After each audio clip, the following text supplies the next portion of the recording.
का स्वागत है। आज मैं आपको एनसीईआरटी गणित पाठ्य पुस्तक वर्ग 10वीं क्लास 10 का पाठ 8 त्रिकोणमिति का परिचय में प्रश्नावली 8.4 पढ़ाने के पहले कुछ जो है सर्वसमीका के बारे में बतलाना चाह रहा हूँ। त्रिकोणमितीय सर्वसमीका क्या है? तो त्रिकोणमिति के कोणों का समीकरण को त्रिकोणमितीय सर्वसमीका कहते हैं। हम जानते हैं कि किसी समकोण त्रिभुज में क्या दिया हुआ है। किसी समकोण त्रिभुज में अगर ये कोण ए बी सी है, बी समकोण है, तो ये क्या है? तो यहाँ पे हम लोग क्या जानते हैं इसमें कि A B square plus B C square plus C is equal to A C square होता है। ये हम लोग जानते हैं कि किसी त्रिभुज में, समकोण त्रिभुज में अगर तीनों भुजा में संबंध क्या है तो ये पाइथागोरस के अनुसार संबंध है। तो अब इसमें हम लोग ये भी जानते हैं कि अगर कोण को मान लेते हैं, कोण एक के अनुसार अगर हम देखते हैं तो यहाँ पे तीन अवस्था होती है। पहला तो अगर ए बी स्क्वायर से दोनों तरफ हम भाग दे दें, तो अगर मान लेते हैं दोनों तरफ ए बी स्क्वायर से भाग दे दें तो क्या आ जाएगा? ये आ जाएगा ए बी स्क्वायर बटे A B square plus B C square बटे ए बी स्क्वायर बराबर ए सी स्क्वायर बटे ए बी स्क्वायर। अब देखिए ये तो कट के एक हो गया, प्लस बी सी स्क्वायर बटे ए बी स्क्वायर, ये लंब बटे ये, तो ये हो जाएगा tan स्क्वायर ए का फॉर्मूला बराबर ए सी स्क्वायर बटे ए बी स्क्वायर। अब देखिए यहाँ पर क्या हो गया, ए सी स्क्वायर हो गया कर्ण बटे आधार, कर्ण बटे आधार हो जाता है सेक स्क्वायर ए। तो एक सर्वसमीका आपका ये आ जाएगा अगर ए बी से भाग दिए। दूसरा में अवस्था में है कि अगर पूरा समीकरण को, इस समीकरण को ए सी से भाग दे दिए, ए सी स्क्वायर से भाग दे दिए, तो ये हो जाएगा ए बी स्क्वायर बटे A C square plus B C square बटे ए सी स्क्वायर बराबर 1। ए बी स्क्वायर बटे ए सी स्क्वायर जो हो जाएगा कॉस स्क्वायर ए प्लस ये हो जाएगा बी सी यानी साइन स्क्वायर ए बराबर 1। तो ये दूसरा समीकरण आ गया। और तीसरा इसी तरह अभी हम लोग एक बार दिए ए बी स्क्वायर से, दोबारा में ए सी से।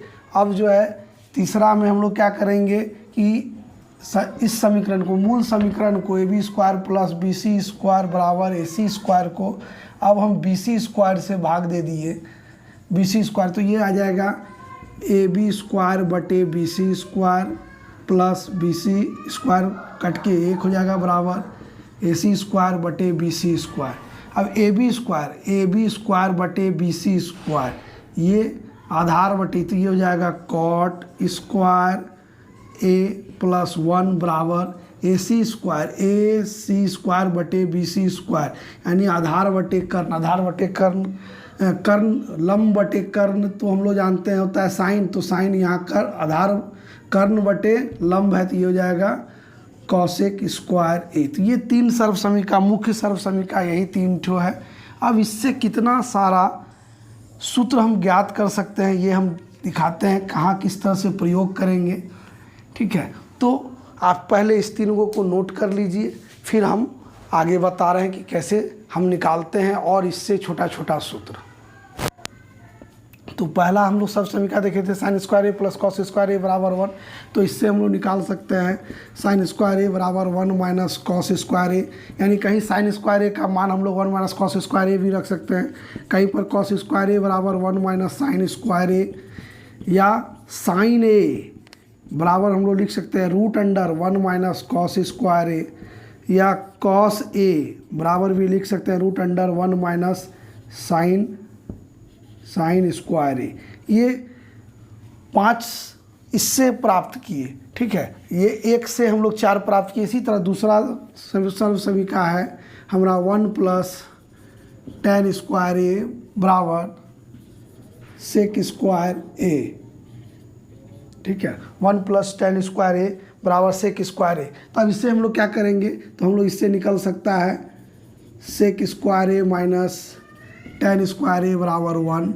फिर कह सकते हैं सेक ये तो बोले तो अब हम कह सकते हैं क्या, tan स्क्वायर ए बराबर सेक स्क्वायर ए माइनस 1, या हम लोग ये भी कह सकते हैं कि सेक ए बराबर हो जाएगा root under tan square A plus 1, या tan ए बराबर कह सकते हैं रूट अंडर सेक स्क्वायर ए माइनस 1। ये 5 फिर इससे निकला। फिर तीसरा जो हम लोग का है, तीसरा है कॉट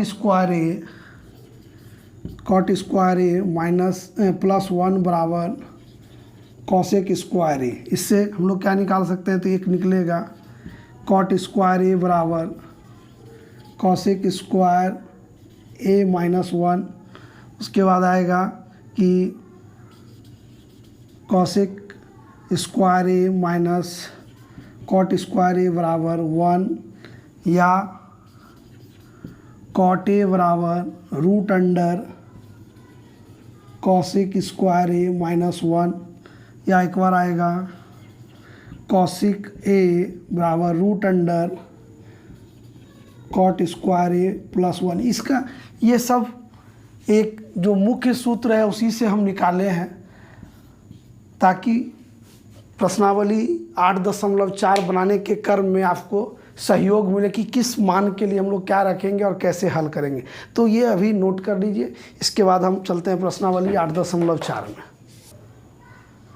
पहला सवाल है 8.4 प्रश्नावली का पहला सवाल है, त्रिकोणमितीय अनुपात साइन ए सेक ए और tan ए को कॉट ए के पदों में व्यक्त करना है। यानी कि साइन का जो है मान वो कॉट में होना चाहिए। तो हम लोग जानते हैं, क्या हम जानते हैं, हम लोग पहला सर्व समीकरण ये पढ़े थे, cot square A plus 1 equal to cosec square A. तो इसको हम लोग कह सकते हैं ना, कॉसेक ए बराबर रूट अंडर, अभी ये देखे होइएगा कि हम बताए कॉट स्क्वायर ए प्लस 1, या ये कॉसेक ए को हम कहते हैं क्या 1 बाई साइन ए बराबर कह सकते हैं, क्योंकि कॉसेक जो है साइन का उल्टा है। तो ये बराबर ये हो जाएगा कॉट स्क्वायर ए प्लस 1, या हम कह सकते हैं साइन ए बराबर 1/रूट under cot square A plus 1।